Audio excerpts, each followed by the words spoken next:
Yeah.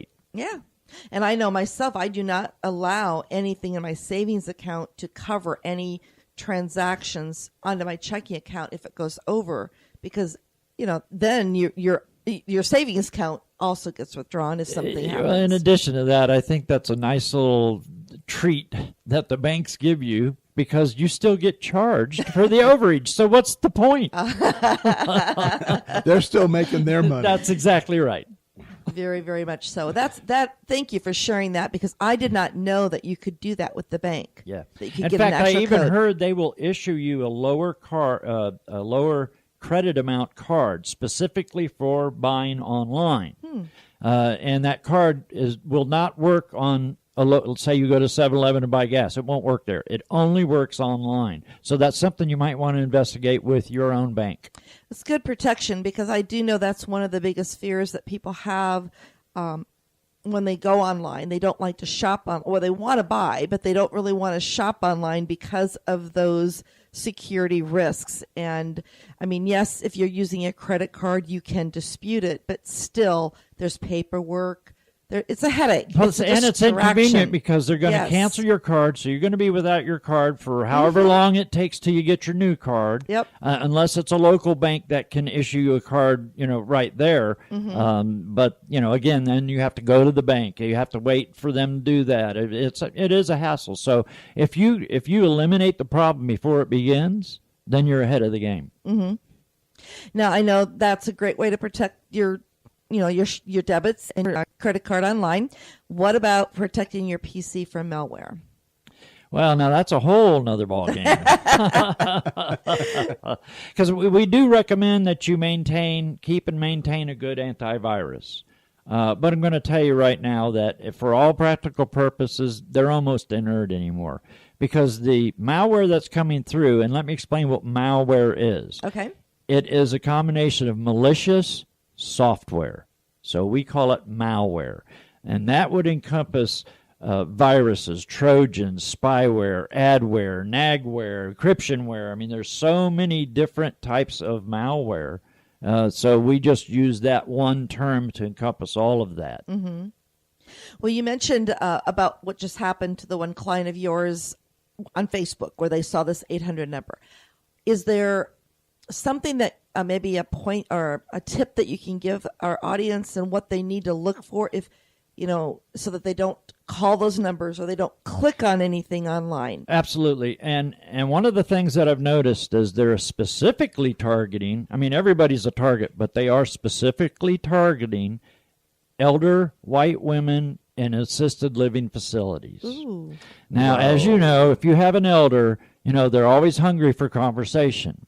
And these guys are professional at what they do. You remind me of my grandma. My grandma's such a sweet little lady. And they just eat that up. And the next thing you know, they've talked them out of their credit card number. And then I'm getting a phone call. So my suggestion is when that 800 number pops up, don't call that 800 number. Call Computer Rich LLC. We'll give that phone number out right now. And that will be 321-482. And this is going to be difficult now. 4567. Awesome. And we'll make sure all that information is on our social Facebook page as well as our website. Excellent. This is amazing information on what's happening. But you mentioned that there's almost nobody that has malware, spyware that can prevent this stuff. So what can people do then to try to prevent this? There are some tools that you can use, but one of the best tools that you can have to help avoid malware is education. Realizing what it is that you're actually doing when you're online, because one of the things I wanted to talk about is social engineering. Social engineering is the art of manipulating someone into taking an action or revealing information without their knowledge. And when you're online, you are consistently being manipulated whether you realize that or not. Have you ever gone to a download page to download a specific item and then you see 14 different words that say download, download here, download this, download that? And so which one is the real one? And even legitimate sites do this because it's advertising. Exactly. I've also been to a site where I'm going to download something that I know is legit, but there'll be something checked and you don't see it where you could uncheck it. So now they're downloading other stuff right. into your system. And that was the other thing I was going to mention. You know, a lot of times when we do a download, we don't really. Who reads that thing? Nobody reads that. And I mean, and you I- need an attorney anyway. And the little Yuli, right, that goes with it. Exactly. But one of the things that I suggest is don't. You know, most of us and it used to be safe. You can't do it anymore. Next. Okay. Instead of doing that, you have to stop and read each part of that download because, as you mentioned, there might be a box you might have to uncheck. And what it is, that box comes checked, and it means that if you click next, you're going to get whatever software is initiated on that page. So stop and read it and decide whether that's a piece of software you want or not. In most cases, it's not going to be a software that you're going to want. And so stop and read each section before you click next. Additionally, look over the whole page or the dialog box that pops up because sometimes it's not something you unchecked. It'll be a big next or okay, but if you look at the bottom left-hand corner, almost imperceptible, ghosted out is the word deny. I have seen those, yes. And so what it's saying is you're going to get this software if you click next, and if you don't want it, then you have to click deny. But we don't even see that deny in most cases because it's unobtrusive. You know, it's down in the corner. It's whited out. So, you overlook it. Very pale gray. Yeah, exactly. And so you just see the big okay or next. And so now you've, again, downloaded or piggybacked some software you didn't really want. And I know a lot of times I've seen, and I've had this happen to me, I'm busy doing something, all of a sudden these things pop up and I try to exit out because I don't want to touch any of those buttons and it won't X out. Yes. And so, Richard, come here, help. Even though I'm a professional, it's even caught me sometimes and I'm going, darn it, look, oh man, and now I've got to clean my own computer. So don't feel bad. It happens to all of us. They're very professional at what they do, and they know human behavior, so they know how you're going to react to a certain stimuli. It's very upsetting and distracting, definitely time-consuming to do all of that. Not to mention criminal. So again, if somebody but catching them if it's Right. if it's out of China, India, Vietnam, wherever. And this is why I have a love-hate relationship with these computers. It's my livelihood. I need it, but I do get very, very flustered at times with all that happening. And that's easy to happen. And I do look. I get all the frustration. See, because I'm telling you, when I get your computer, then you don't worry about it. Don't panic. When you see me panic, then you can panic because then you know we're in trouble. Oh, my goodness. Well, I do know the last time you were on the show, I had actually put up, and I have it still in our notes section on the So Social radio show, 8 different ways to, what do I call this here? To avoid, to malware? protect yourself or avoid malware. Exactly. You know, and it's not foolproof, but again, you know, the first tip is, first of all, don't buy online. Okay, now that's unrealistic. I know. Oh, darn. You just shut down about $200 billion worth of sales this holiday season. Right after Cyber Monday, right? We haven't heard the numbers yet, but I know they're high. But first, make sure you have a good antivirus and keep it up to date. Even though we don't think it's going to be much help, it is there, and we still recommend you have it. You don't just click next. Stop and read each page, because if you don't, you're going to end up with, and I'm going to use this term, crapware.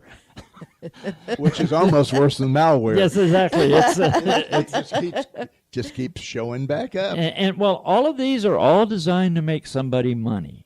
And a lot of times it's a pop-up, it's an advertisement. You click the red X, and somebody just got 3/4 of a penny. When you add that up over all the computers in America, all the computers around the world that are clicking these little red X's to get rid of that advertisement, that's a lot of money. So what do you click to get rid of it? You click 321-482-4567. That was good. You're good. Now, the other thing I want you to watch out for is an email from a trusted person on your contact list. And the way you can tell this in most cases, it's simply going to be a link. Won't be any, hello, how are you? I saw this, thought I'd pass it on to you. It's just going to be a link. If you click on that link, now your contact list has been infiltrated, and then all of your contacts get sent out this email with that link.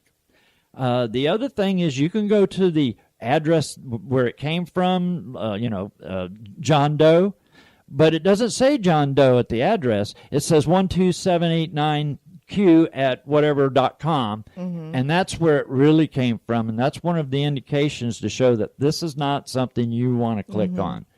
One of the things that I've learned, I believe I may have learned it from you, Computer Rich, is that I will actually mouse over the link and then look down at the bottom left-hand corner, and I can see what address it's going to. Exactly, what the real email address is. Correct. So you can kind of mouse it over without clicking and just look at the bottom left-hand corner. That's correct.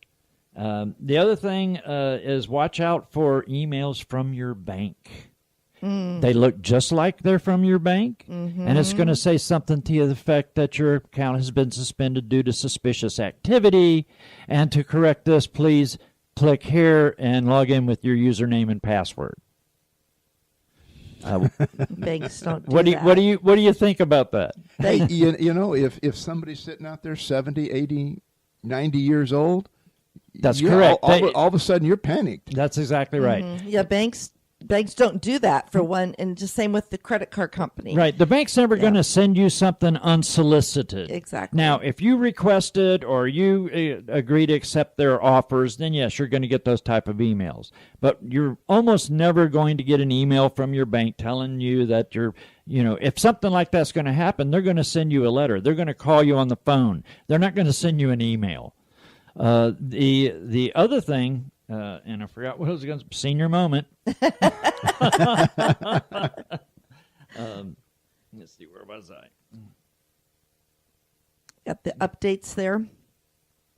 Be aware of the different updates. Yeah. Well, yes, as I was saying, from your bank, the email from your bank. Now, most banks will have an email address that you can forward this email to. And then they can determine that, yes, this is a fraudulent email. Bank of America has it's called abuse@bankofamerica.com. You simply forward it to that, and the bank then, in most cases, will respond back to you within, several days or so and let you know that, yes, that was a fraudulent email. Well, one of the things that happened to me this last year, and I've been a victim of identity theft, so I'm very protective and I'm very, very cautious.